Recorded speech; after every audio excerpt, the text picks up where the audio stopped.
En 1584, la ciudad de Delft asistió a un importante acontecimiento político: el asesinato de Guillermo el Taciturno, príncipe de Orange y líder de la resistencia holandesa contra la dominación española.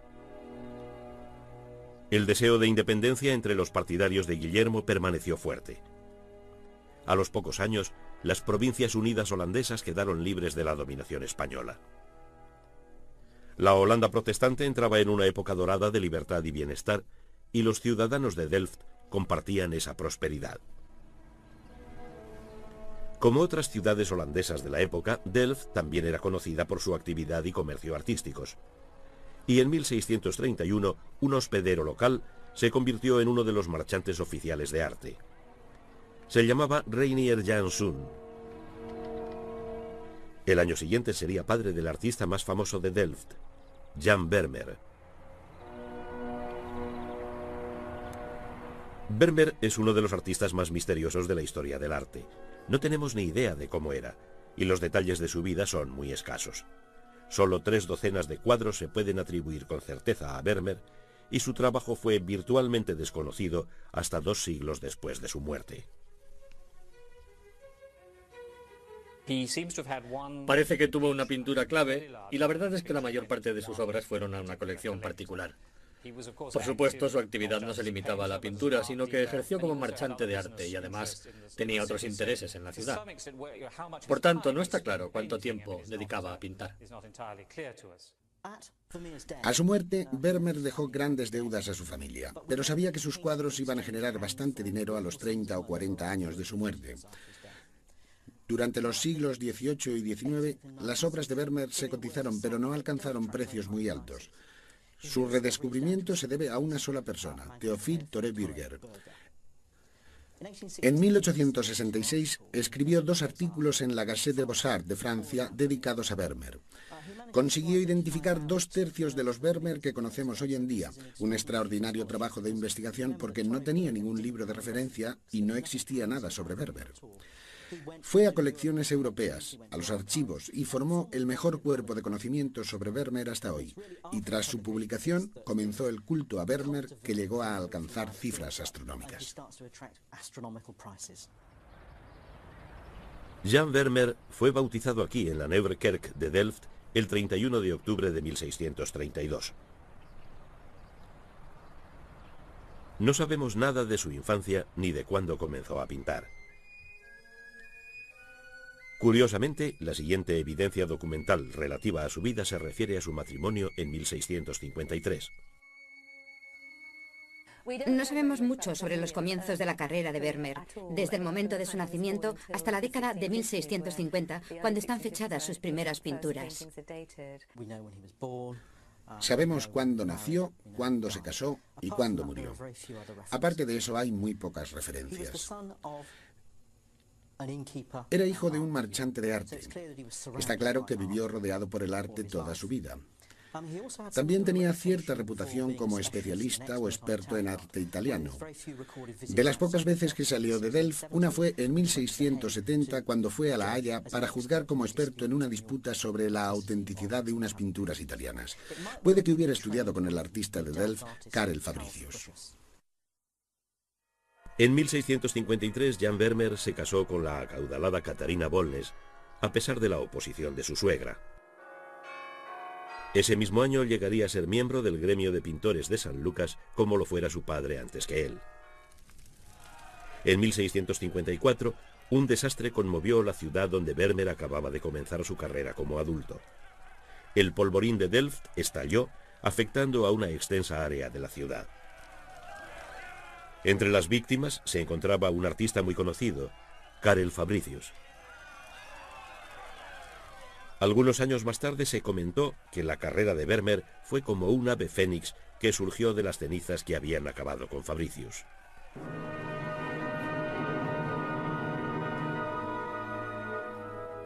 Ciertamente fue en esta época cuando Vermeer pintó uno de los primeros lienzos que se conservan. La escena bíblica nos muestra a Cristo en casa de Marta y María y es la obra de un joven artista. También lo es esta escena mitológica, Diana y las ninfas, un cuadro que puede contemplarse en el Mauritshuis de La Haya. Estos dos trabajos se terminaron en 1655, pero estas obras tempranas solo sirven para añadir misterio al desarrollo artístico de Vermeer. En casi todos los aspectos son muy diferentes del tipo de obra que produjo más tarde en su carrera, los trabajos por los que hoy es más conocido. Incluso el tema de estas dos obras tempranas es atípico en la carrera de Vermeer. La importancia de estos trabajos reside en el enfoque artístico que influía sobre Vermeer. En esa época, la ciudad holandesa de Utrecht albergaba la escuela de pintura que adoptaba los estilos de los maestros italianos, como el gran Caravaggio. La influencia italiana le llegó a Vermeer a través del Caravaggio y los pintores de Utrecht. Nunca visitó Italia. Es importante recordarlo porque numerosos artistas visitaron Italia. No era raro que los pintores holandeses viajaran a Italia, pero él decidió no hacerlo. De hecho, hay muy pocas evidencias que indiquen que saliera de Delft, más que en contadas ocasiones. Aunque no lo sabemos con certeza, no parece que viajara casi nada. Había un mercado de arte italiano y cuadros italianos en el mercado de Ámsterdam. Tenía que conocer el arte italiano. Desde luego poseía él o su familia. Su padre era marchante de arte. Algunos cuadros de los pintores de la escuela de Utrecht, como un cuadro de Rir van Baburen, que aparece al fondo de al menos dos de sus cuadros. En cuanto a su conocimiento del arte italiano, sabemos que más tarde, en su carrera, fue consultado como experto en esa materia. Además, comerciaba con arte y bien pudo hacerlo con cuadros italianos, además de cuadros holandeses. La influencia italiana también puede verse en Santa Práxedes, una imagen religiosa que solo recientemente se ha aceptado como obra de Vermeer. Aquí, Santa Práxedes usa una esponja para recoger la sangre de los mártires cristianos en una imagen copiada de una obra de Felice Ficcherelli, un oscuro artista italiano de la época.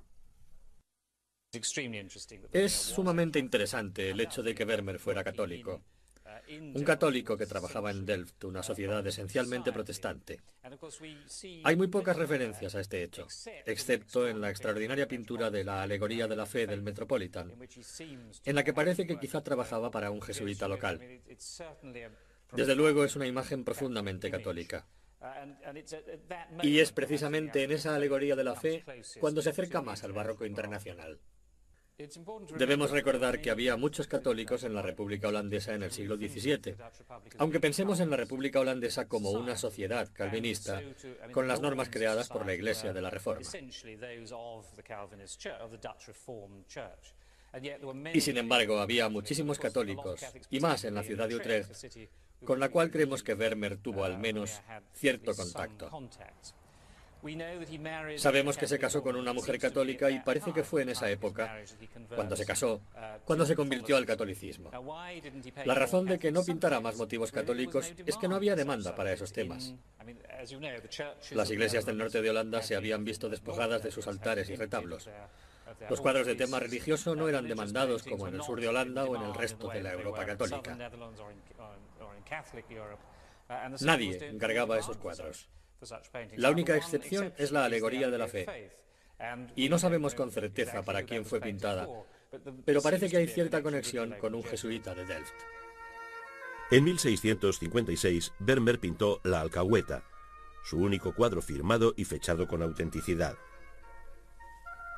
El tema de la alcahuetería era claramente italiano y había sido tratado por los maestros venecianos Tiziano y Giorgione. Los colores fuertes y la gruesa materia de este cuadro también indican influencia italiana, pero en él ya aparecen indicios de lo que sería el enfoque artístico único de Vermeer. Es el momento en que adopta el tema contemporáneo que caracterizará todo el trabajo de su vida, mientras que la inmaculada quietud de la mesa indica un distintivo holandés de la pintura que Vermeer incorporaría en sus mejores cuadros.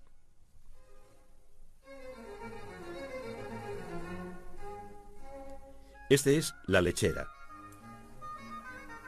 Pintado hacia 1660, es quizá el Vermeer más famoso, Y virtualmente todos los rasgos del cuadro caracterizan la naturaleza del trabajo del artista.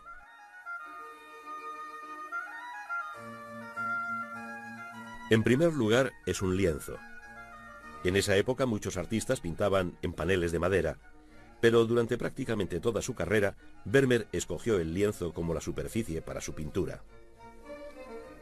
En este caso, esa superficie es tan solo de 45 centímetros de alto por 41 de ancho. Es una escena contemporánea, una imagen simple y doméstica de una joven vertiendo leche en un recipiente. Aquí vemos la habilidad de Vermeer como pintor de la vida cotidiana, pero su dominio del pincel capta también la textura de las ropas de la joven y la superficie en la pared tras ella. El diseño de la imagen revela también su temprano dominio de la perspectiva, algo que preocupaba especialmente a los artistas de Delft. Pero quizá lo más importante es que esta imagen revela la increíble habilidad del artista para captar los efectos de la luz. En La lechera, Vermeer va una vez más en contra de la corriente de otros artistas holandeses. A menudo en las imágenes de sirvientes se les muestra perezosos, deshonestos o incluso procaces. Aquí tenemos una imagen monumental muy simple. Vermeer es especialmente brillante en la captura de lo simple para convertirlo en monumental.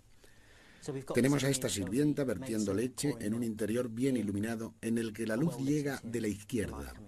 La luz ilumina y realmente esculpe la figura. Parece muy pesada. Vermeer es también increíblemente farragoso en captar diferentes tipos de materiales y sustancias diferentes. Y así tenemos la imagen del suelo y la ropa. Tenemos la mesa y los diferentes trozos de pan sobre ella. Pero al fondo tenemos un brasero. Y a través de todos esos detalles domésticos, Vermeer crea un cuadro muy sólido. La textura de todos y cada uno de los objetos está trabajada con esmero meticuloso. Crea un efecto de pintura que sale del lienzo en manchas para indicar la textura del pan. Y ese extraordinario contraste entre la textura simple y fina del fondo y la minuciosamente trabajada del primer plano es un interesantísimo efecto técnico que Vermeer le da a la pintura. Cuando lo ves en el Rijksmuseum, te quedas sin respiración. Es un milagro de cuadro. Al contemplar un cuadro así, comprendemos que Vermeer era un artista con una técnica meticulosa. Desgraciadamente no ha sobrevivido ninguno de sus dibujos preliminares ni bocetos, pero es evidente que la pintura de Vermeer era un trabajo que requería mucho tiempo. Solo conocemos 30 cuadros de Vermeer, muy pocos, y eso no puede ser debido solo a pérdidas a lo largo de los siglos. A pesar de la limitada producción de Vermeer, sus cuadros consiguen captar todos los aspectos del carácter femenino. La lechera nos muestra a una mujer totalmente comprometida con sus obligaciones domésticas. El cuidado femenino y la atención a lo que se trae entre manos están también presentes en La pesadora de perlas o La pesadora de oro, un lienzo de alrededor de 1664 que se ha presentado también como símbolo de la virtud templada. El lenguaje de símbolos y alegorías era fundamental en la sociedad del siglo XVII. La gente esperaba encontrar significados más profundos. Nadie escribió lo que pensaba de Vermeer o qué encontraba en él. Pero las obras de Vermeer se pueden entender en dos niveles. Se pueden tomar como imágenes muy evocadoras de interiores holandeses, pero también tienen un significado simbólico y espiritual. Y no me parece que ambos significados sean excluyentes. En el cuadro de la mujer con la balanza, lo primero que aparece es una escena doméstica de una mujer que sostiene una balanza. Pero el otro significado del cuadro está ahí y lo vemos al examinar el fondo. Hay un dibujo del juicio final, así que tenemos una combinación de escalas. El juicio final, cuando las almas serán analizadas y los condenados irán al infierno y los justos al cielo. Tenemos todos los elementos sobre decisión y juicio en este cuadro. Así que bien puede ser un cuadro sobre la vanidad y una mujer que tiene que tomar una decisión sobre el camino a seguir. También es significativo que tenga un poco la apariencia de las ilustraciones modernas de cómo se debe representar la conciencia. Está claro que opera al nivel de un cuadro doméstico y tiene un significado espiritual simbólico más profundo. A mí me parece que la gente se ponía delante de los cuadros y hablaba sobre ellos. Hablaba de lo que ocurría. Por ejemplo, de si el soldado que ríe se iba a ir a la cama con la chica que ríe. Si la mujer que se mira en el espejo era virtuosa o no. No me parece que hubiera una clave clara que relacionara algo con un solo concepto abstracto. Vermeer jugaba con el contenido simbólico, permitiendo que las ricas tradiciones literarias y visuales de los Países Bajos informaran a los observadores de manera que aportaran su conocimiento a los cuadros y así pudieran de alguna forma jugar con la imaginería y las connotaciones que las cosas que aparecen en sus cuadros les evocaban. Ha habido un gran debate sobre el significado de los mapas en los fondos de sus cuadros. Me parece que es un poco como un juego de detectives. No es tanto decir, mirad, los mapas significan esto o aquello, sino observad la forma y disfrutad con las imágenes. Y así el que mira el cuadro puede construir las posibles historias. Las mujeres de Vermeer no son siempre parangón de virtud. Su descripción en La Alcahueta nos revela la identificación temprana del artista con el otro lado del carácter femenino. Caballero y dama que bebe está también bastante alejada de la descripción de la bondad. Es bastante evidente que esta joven experimenta los efectos del alcohol ofrecido por ese misterioso acompañante. Con este lienzo de 1657, Joven dormida, el mensaje se hace incluso más claro. La templanza no es ciertamente el tema de este lienzo, que es también notable por la maravillosa textura de la alfombra oriental. Este recurso ya lo había usado Vermeer en La Alcahueta y aparecería a menudo en sus obras posteriores. Pero en la mayoría de las imágenes femeninas de Vermeer no nos encontramos ni con ideales de virtud ni con iconos de la depravación. Vemos figuras femeninas en escenas de la vida diaria y ordinaria. La mujer con jarra de agua es un ejemplo típico. Nos volvemos a encontrar con la maestría del artista para describir el efecto de la luz tanto en la pared como en el tocado de la mujer. La habilidad del artista para la imagen de la vida diaria es evidente, y de nuevo aparece una colorida alfombra oriental en uno de los Vermeer más conocidos. En conjunto, las figuras femeninas de Vermeer son un estudio de la mujer en el que se resaltan muchos aspectos del carácter femenino. Todos estos atributos y otros muchos aparecen en las pinturas que revelan a su vez el conocimiento de las mujeres que poseía Vermeer. Vermeer nos proporciona una profunda mirada al papel y el carácter de las mujeres en la sociedad holandesa. Está claro, como aparece en todas partes durante la época, que el dominio de la mujer es el hogar. Se encarga de la casa y de los deberes de una buena esposa. Pero encontramos mujeres en diferentes papeles. Algunas son condenadas, por así decir, por ser descuidadas. También aparecen mujeres captadas en diferentes estados de ánimo y diferentes escenarios. En algunos cuadros las mujeres aparecen absortas en sus tareas. La sirvienta vertiendo leche no nos reconoce como espectadores. La mujer que hace encaje no nos reconoce. Solo les interesa seguir con su trabajo. También hay algunos cuadros en los que las mujeres nos miran, conectando con nosotros como si se diera cierto intercambio. El pretexto por el que Vermeer introduce acción en sus pinturas es la preocupación de las mujeres en particular por las influencias que puedan venir de la gente que entra en la casa. Lo hace de esta forma. A menudo aparecen cartas y las cartas son contactos con el exterior. Nos invita a especular con el contenido de esas cartas. Pueden ser de amantes o pueden ser malas noticias. No conocemos su contenido, así que de nuevo nos invita a pensar, nos invita a proyectarnos dentro de la mente de estas mujeres. También tenemos la música. La música se asocia a menudo con el amor. Y lo mismo que las cartas pueden contener prendas de amor, la música puede asociarse también con él. Frecuentemente aparecen hombres asociados a este elemento musical. Podrían ser profesores de música, pero también podrían servir para introducir una nota de flirteo.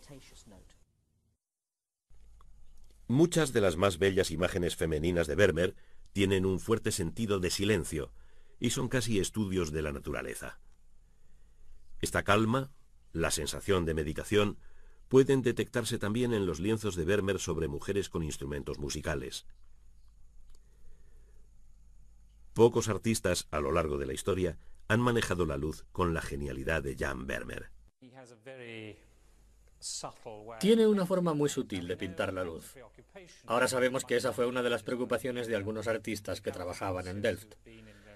Karel Fabricius, que estuvo en el estudio de Rembrandt y se mudó a Delft hacia 1650, estaba también interesado en los efectos de la luz.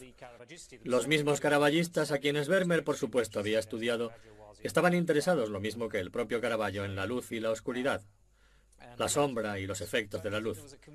Pienso que había una comunidad interesada en esos efectos en Delft, y todos estaban interesados en su estudio. Desde luego, Vermeer fue el más grande de todos ellos. Realmente es capaz de pintar la luz de una forma sutil y muy inteligente, y lo hace usando técnicas convencionales. No usa pigmentos nuevos, usa los mismos que todos tenían en sus paletas, pero él lo hacía mejor. Vermeer consigue estos sutiles efectos lumínicos usando capas de pintura.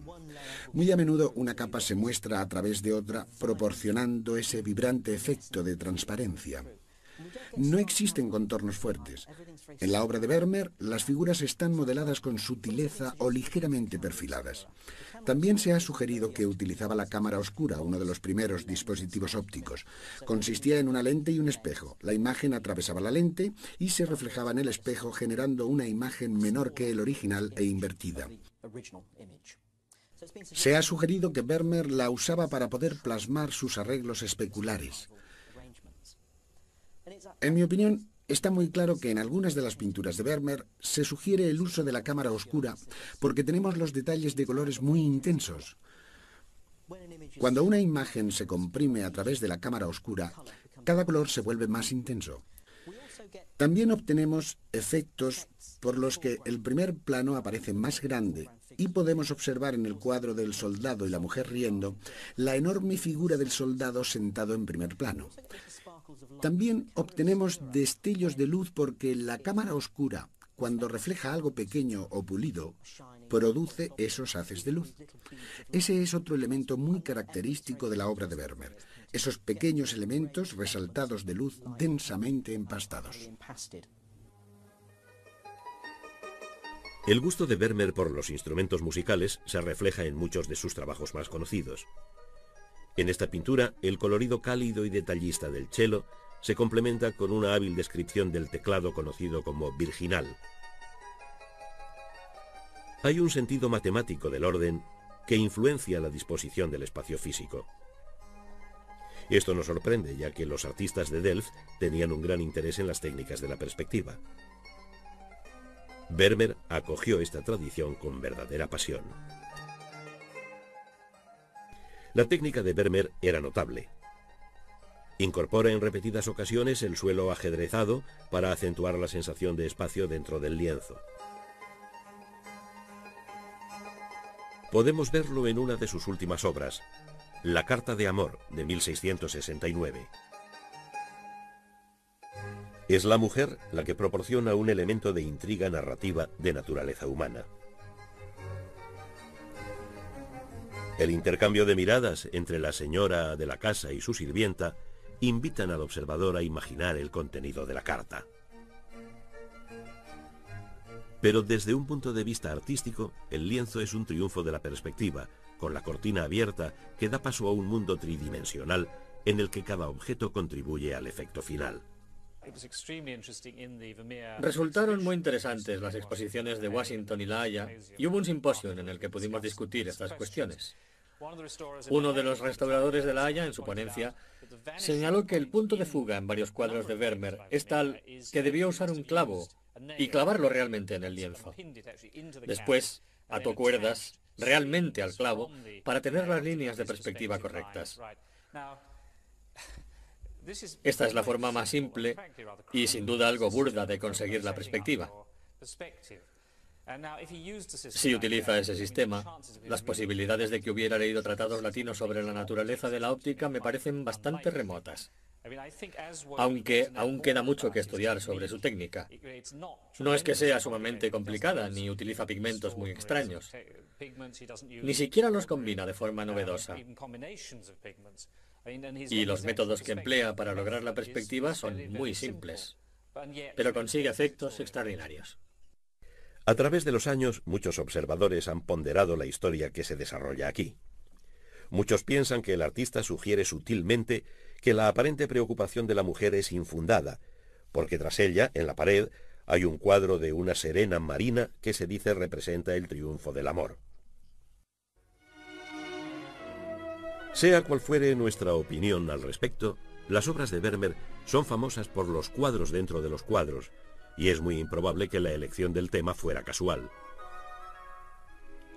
En el cuadro de la mujer con la balanza, el hecho de que la mujer se sitúe ante una imagen del juicio final no puede carecer de significado.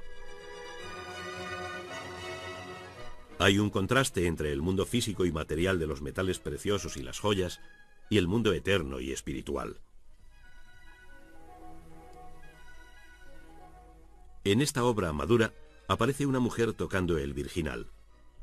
Vermeer usa la idea del cuadro dentro del cuadro para ilustrar el concepto del amor a través de Cupido. Una y otra vez aparecen cuadros en los cuadros de Vermeer. Retratos, imágenes religiosas, paisajes. El propósito de Vermeer sigue siendo un tema de debate en nuestros días. Vermeer se interesa por el uso de los cuadros en los cuadros, en parte porque se dedicaba al comercio de cuadros y estaba rodeado de objetos de arte. Pero las pinturas de los fondos de sus cuadros revelan también posibles significados adicionales.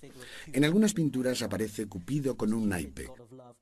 Por supuesto, Cupido es el dios del amor y el naipe es la inconstancia, pues de toda la baraja se ha seleccionado solo una carta al azar. También vemos el cuadro de la alcahueta que aparece en dos obras de Vermeer.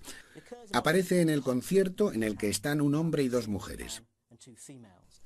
Introducir este elemento de sexualidad aquí sugiere que este trío puede degenerar en algo más. Pero este mismo cuadro aparece en la pintura de una mujer tocando el virginal. Este instrumento se llamaba así porque era apropiado para que lo tocaran las chicas jóvenes. Me parece que en este caso la inclusión del cuadro no quiere sugerir algo que la chica vaya a hacer, sino que realmente es un contraste entre una forma de vida y la vida simple y pura de doncella que lleva esta chica. Muchos estudiosos de Vermeer están fascinados por el entusiasmo del artista por dibujar mapas en sus mejores lienzos. Este cuadro es un ejemplo clásico. Es típicamente Vermeer en su construcción de la perspectiva y el manejo de la luz. El motivo también resulta familiar. Una mujer conversando con un soldado, en el que el lenguaje corporal sugiere que la intención no es solo platónica. Pero el observador no puede evitar fijarse en el mapa que aparece en la pared del fondo. Aunque aparece girado 90 grados al modo de la época, podemos reconocer un mapa del país de Vermeer.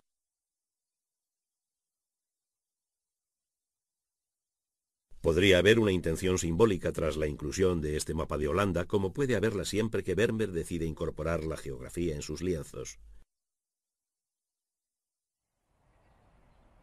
Pero Vermeer podía buscar solo expresar la confianza holandesa en el éxito.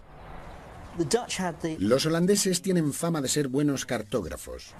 Existe un debate sobre la razón por la cual aparecen esos mapas. Podría ser una glorificación de la nación holandesa. Podría ser simplemente un elemento decorativo más que añade interés al cuadro.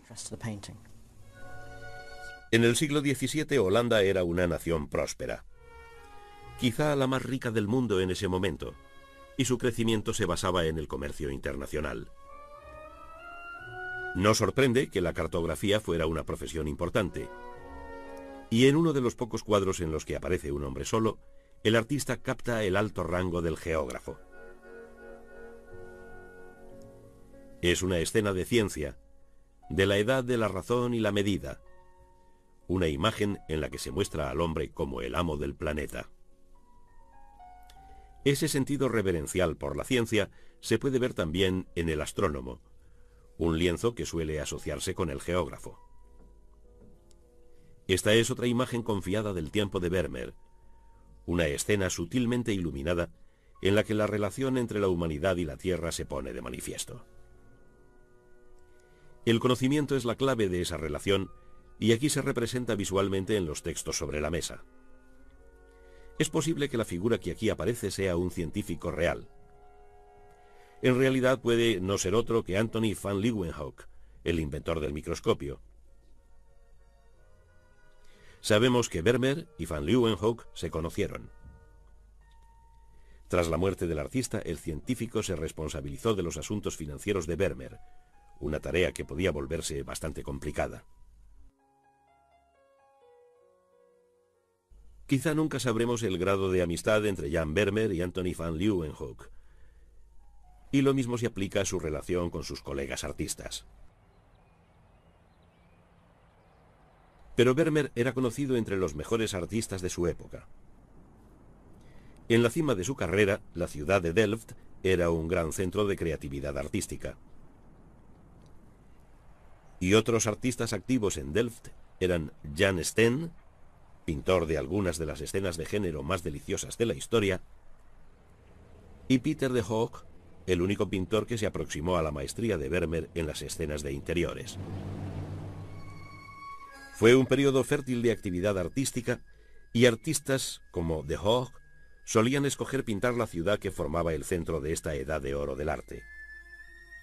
En 2 ocasiones, Vermeer también se trasladó fuera de Delft para plasmar la ciudad en el lienzo. En la segunda ocasión, el resultado fue simplemente asombroso.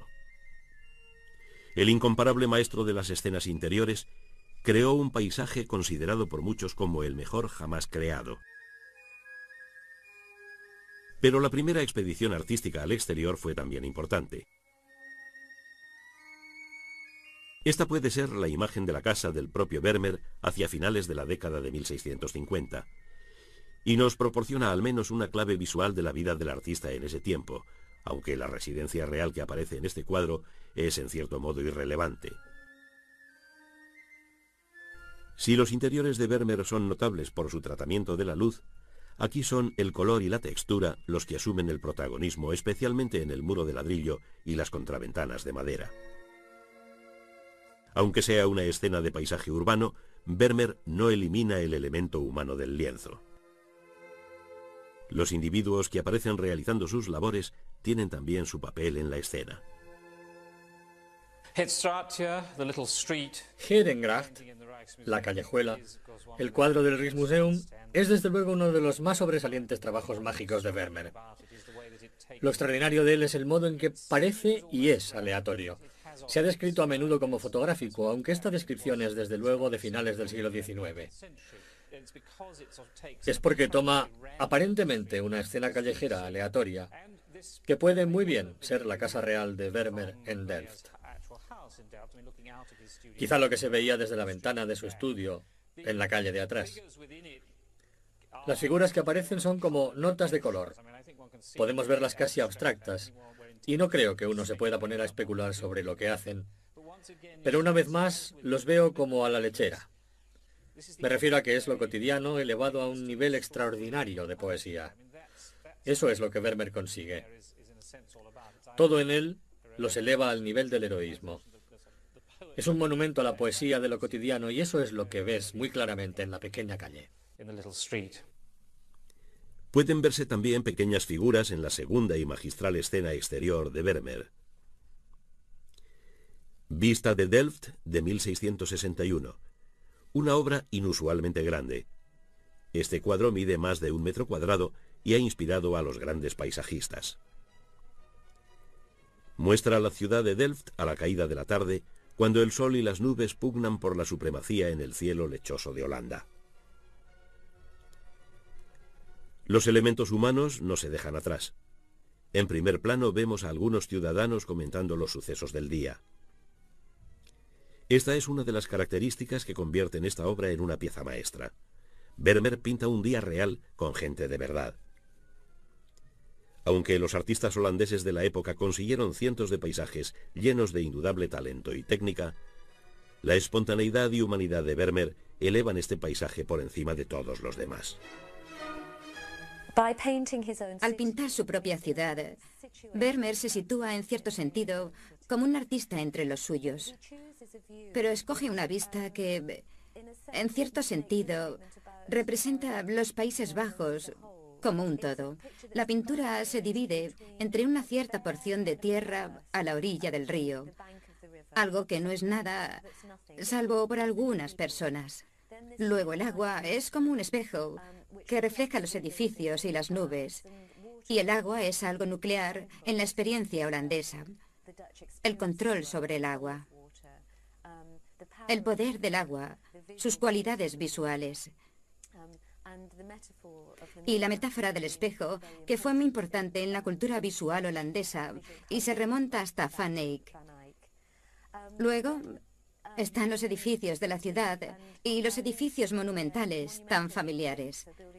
Los edificios de la autoridad, pero mezclados con edificios vulgares, de forma que el sentido que se descubre si uno se preocupa de mirar en cierta forma es el de que el poder y la gente ordinaria están juntos y mezclados. Y luego el enorme cielo, que cualquiera que haya visitado Holanda reconocerá como algo característico de la experiencia estética de los Países Bajos. Y en cierta forma es ese extenso cielo el que justifica que se lo catalogue como paisaje y no solo como un cuadro urbano.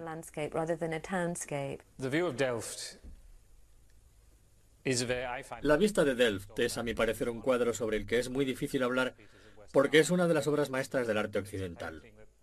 Es un cuadro que voy a ver a La Haya 3 o 4 veces al año desde hace mucho tiempo. Lo he visto muchísimas veces y cada vez que lo veo es como un nuevo milagro. Es un cuadro extraordinario y resulta muy difícil comenzar a hablar de él. En cierto sentido, es una imagen convencional. Y como ya se ha dicho muchas veces, Elsheimer pintó una vista de una ciudad muy similar y está claro que usa un motivo bastante convencional. Sin embargo, la escala es muy notable para el mismo Vermeer y para este tipo de vista urbana. Si fue algún tipo de encargo, no lo sabemos realmente. Por supuesto, la calidad técnica es extraordinaria. Tiene todas las cualidades de las que hemos hablado. Diferentes texturas, diferentes contrastes dentro del cuadro, y es el más grande de todos los ejemplos. Me refiero a cómo diferencia la textura del río de la orilla, el cielo, y por supuesto, la extraordinaria vista de la ciudad con la vista del puerto real en el centro del cuadro.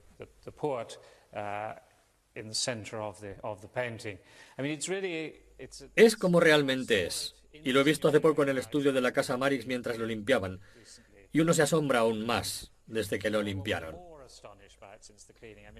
A medida que la fina capa de barniz se iba retirando, podías ver toda la viveza de los pigmentos que usó.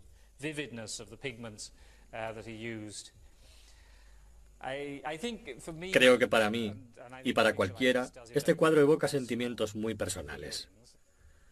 Su habilidad para plasmar diferentes texturas de un modo completamente persuasivo.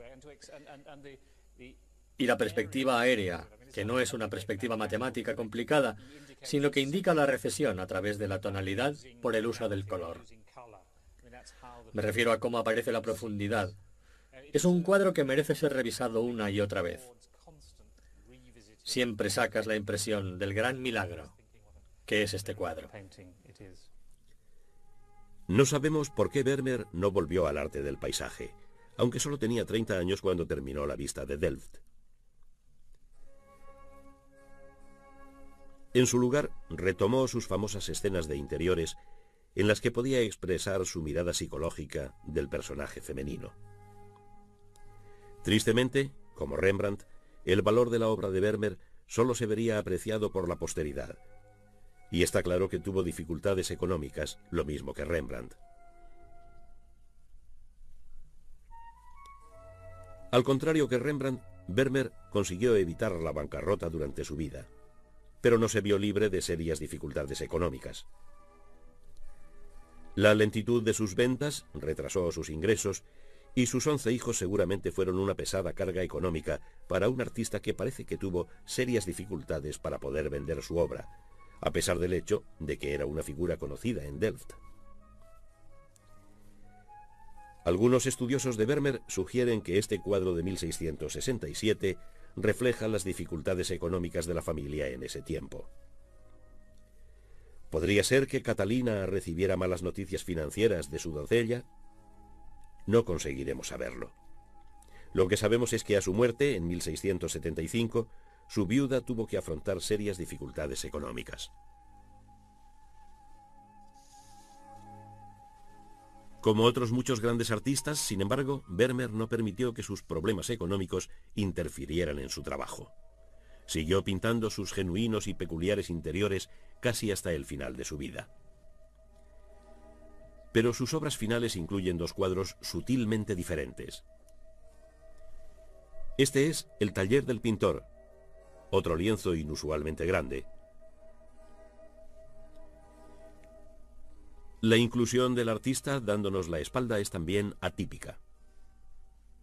Pero aparte de eso encontramos las señas de identidad de los mejores trabajos del pintor.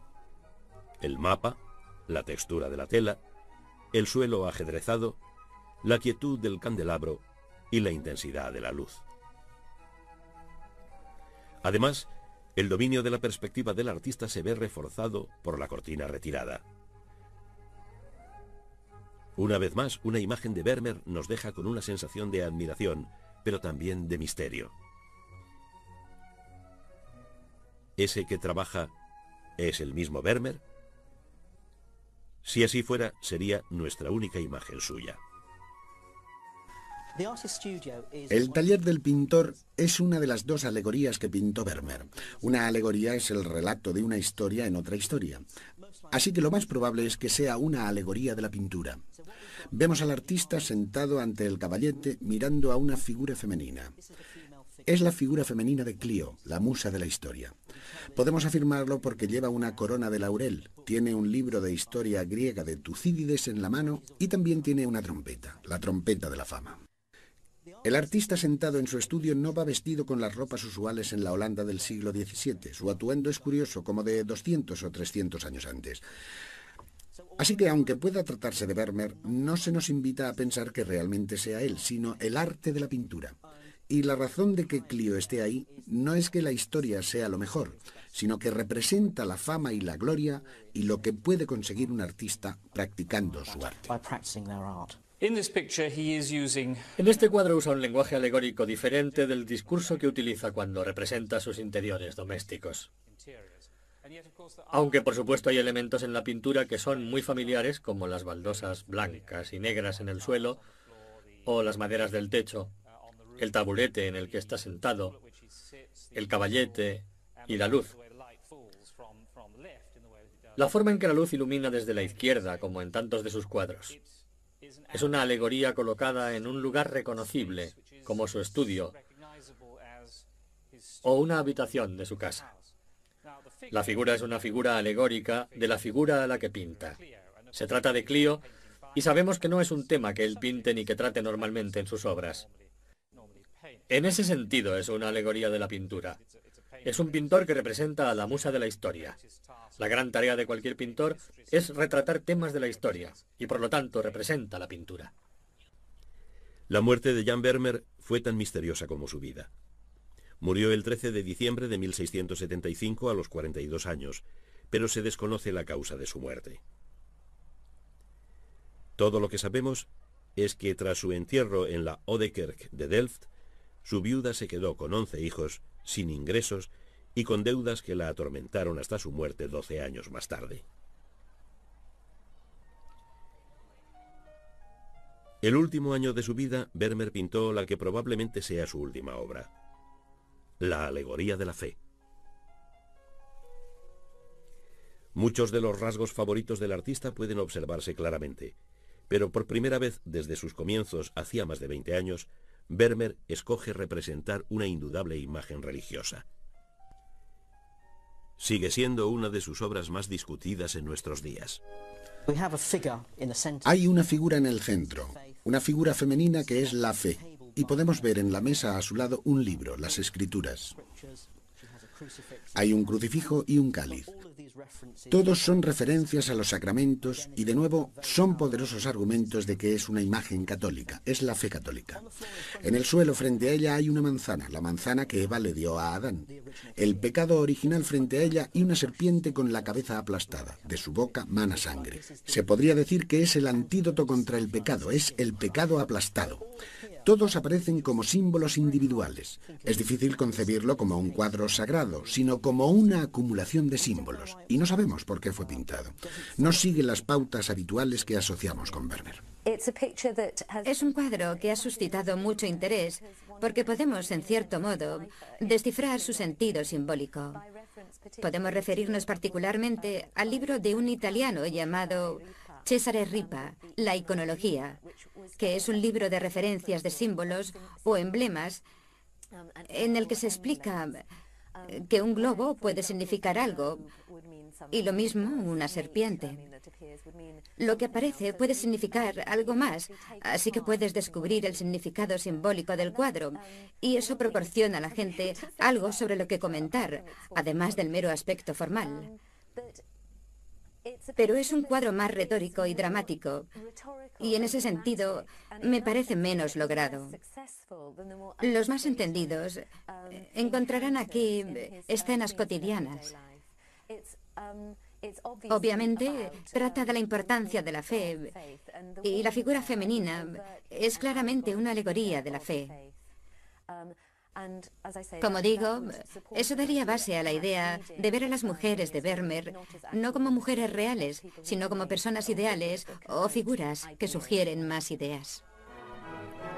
La temprana muerte de Jan Vermeer fue seguida por más de 200 años de oscuridad. Pero a mediados del siglo XIX, los escritos del crítico Théophile Thoré-Bürger revivieron el interés en la obra de Vermeer. En el siglo XX, el gran novelista Marcel Proust se contó entre los que contribuyeron al redescubrimiento de Vermeer. Y hoy, en el siglo XXI, se ha asegurado un lugar entre los maestros holandeses. Fue un maestro del color, la textura y especialmente la luz. Sus escenas de interiores casi se pueden percibir como fotografías por el observador, pero tienen una carga de personalidad y mirada psicológica. Sus incursiones en el género del paisaje también fueron notables.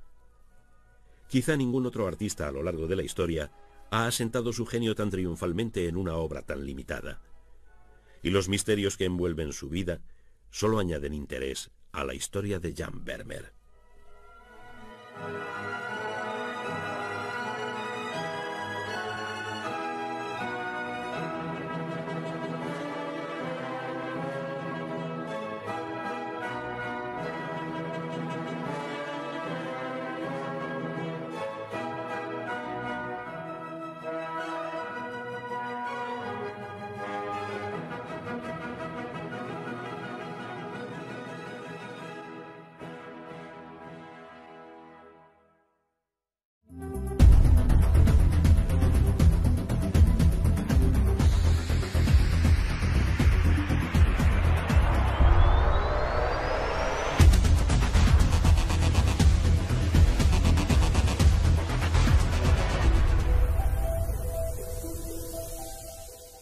Nada de su infancia ni de cuándo comenzó a pintar. Curiosamente, la siguiente evidencia documental relativa a su vida se refiere a su matrimonio en 1653. No sabemos mucho sobre los comienzos de la carrera de Vermeer, desde el momento de su nacimiento hasta la década de 1650, cuando están fechadas sus primeras pinturas. Sabemos cuándo nació, cuándo se casó y cuándo murió. Aparte de eso, hay muy pocas referencias. Era hijo de un marchante de arte. Está claro que vivió rodeado por el arte toda su vida. También tenía cierta reputación como especialista o experto en arte italiano. De las pocas veces que salió de Delft, una fue en 1670 cuando fue a La Haya para juzgar como experto en una disputa sobre la autenticidad de unas pinturas italianas.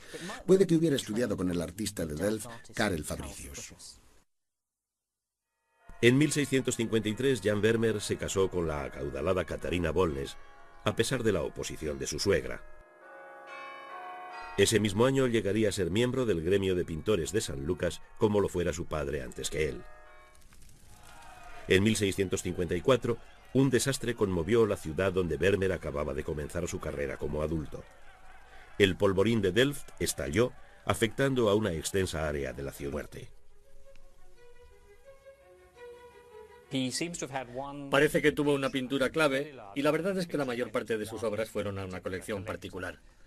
Por supuesto, su actividad no se limitaba a la pintura, sino que ejerció como marchante de arte y además tenía otros intereses en la ciudad. Por tanto, no está claro cuánto tiempo dedicaba a pintar. A su muerte, Vermeer dejó grandes deudas a su familia, pero sabía que sus cuadros iban a generar bastante dinero a los 30 o 40 años de su muerte.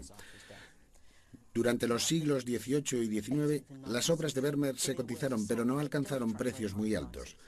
Su redescubrimiento se debe a una sola persona, Théophile Thoré-Bürger. En 1866 escribió 2 artículos en la Gazette des Beaux-Arts de Francia dedicados a Vermeer. Consiguió identificar 2/3 de los Vermeer que conocemos hoy en día, un extraordinario trabajo de investigación porque no tenía ningún libro de referencia y no existía nada sobre Vermeer. Fue a colecciones europeas, a los archivos y formó el mejor cuerpo de conocimiento sobre Vermeer hasta hoy. Y tras su publicación comenzó el culto a Vermeer que llegó a alcanzar cifras astronómicas. Jan Vermeer fue bautizado aquí en la Nieuwe Kerk de Delft el 31 de octubre de 1632. No sabemos si albergaba la escuela de pintura que adoptaba los estilos de los maestros italianos, como el gran Caravaggio. La influencia italiana le llegó a Vermeer a través del Caravaggio y los pintores de Utrecht. Nunca visitó Italia. Es importante recordarlo porque numerosos artistas visitaron Italia. No era raro que los pintores holandeses viajaran a Italia, pero él decidió no hacerlo. De hecho, hay muy pocas evidencias que indiquen que saliera de Delft, más que en contadas ocasiones. Aunque no lo sabemos con certeza, no parece que viajara casi nada. Había un mercado de arte italiano y cuadros italianos en el mercado de Ámsterdam. Tenía que conocer el arte italiano. Desde luego poseía él o su familia. Su padre era marchante de arte. Algunos cuadros de los pintores de la escuela de Utrecht, como un cuadro de Dier van Baburen, que aparece al fondo de al menos 2 de sus cuadros. En cuanto a su conocimiento del arte italiano, sabemos que más tarde, en su carrera, fue consultado como experto en esa materia. Además, comerciaba con arte y bien pudo hacerlo con cuadros italianos, además de cuadros holandeses.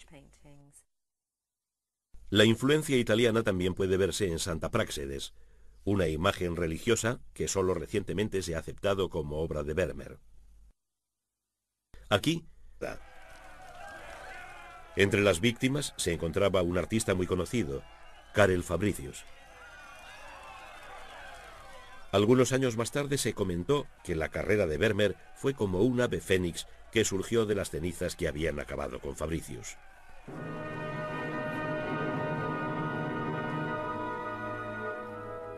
Ciertamente fue en esta época cuando Vermeer pintó uno de los primeros lienzos que se conservan.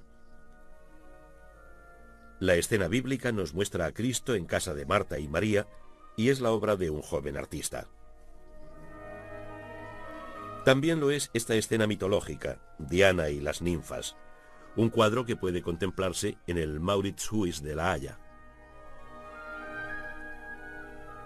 Estos 2 trabajos se terminaron en 1655, pero estas obras tempranas solo sirven para añadir misterio al desarrollo artístico de Vermeer. En casi todos los aspectos son muy diferentes del tipo de obra que produjo más tarde en su carrera, los trabajos por los que hoy es más conocido. Incluso el tema de estas 2 obras tempranas es atípico en la carrera de Vermeer. La importancia de estos trabajos reside en el enfoque artístico que influía sobre Vermeer. En esa época, la ciudad holandesa de Utrecht